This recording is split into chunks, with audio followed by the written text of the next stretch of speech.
The officers were firing hundreds of rounds. They were hitting their targets. But the bullets were literally bouncing off. February 28, 1997. Los Angeles police respond to a standard bank robbery call.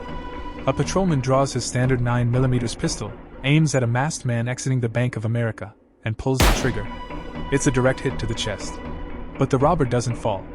He doesn't even flinch. Instead, he slowly turns around, raises a fully automatic illegally modified assault rifle, and unleashes a wall of armor-piercing bullets that rips straight through the police cars like they are made of paper.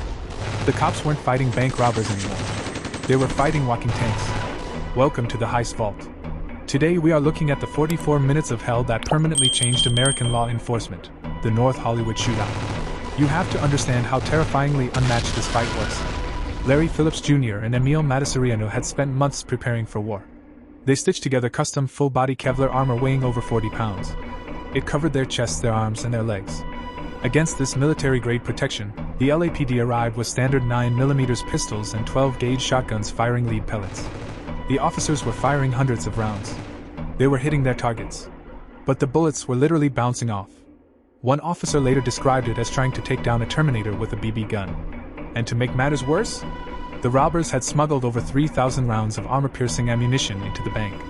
Within the first 5 minutes, the intersection outside the bank turned into a literal war zone. Phillips walked out the front doors and began methodically spraying the police perimeter. He wasn't running away. He was laying down suppressive fire. Officers were pinned down behind their squad cars. But the engine blocks were the only thing stopping the robbers' armor-piercing rounds. Bullets were tearing through the doors, skipping off the pavement, and raining down on a nearby residential neighborhood. Cops were getting hit. Paramedics couldn't get into the hot zone because the gunfire was too heavy. The officers desperately radioed for SWAT. But it's 9 a.m. in Los Angeles. The SWAT team is miles away, completely stuck in morning rush hour traffic.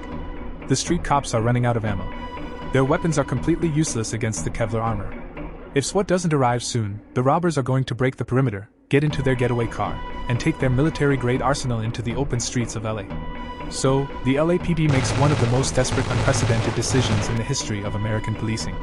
A group of officers abandon their pinned-down cruisers, commandeer an armored money truck, and drive straight to a local civilian gun store. They run inside, flash their badges, and literally commandeer civilian AR-15 rifles and ammunition right off the display racks. They rush back to the war zone with their borrowed civilian weapons.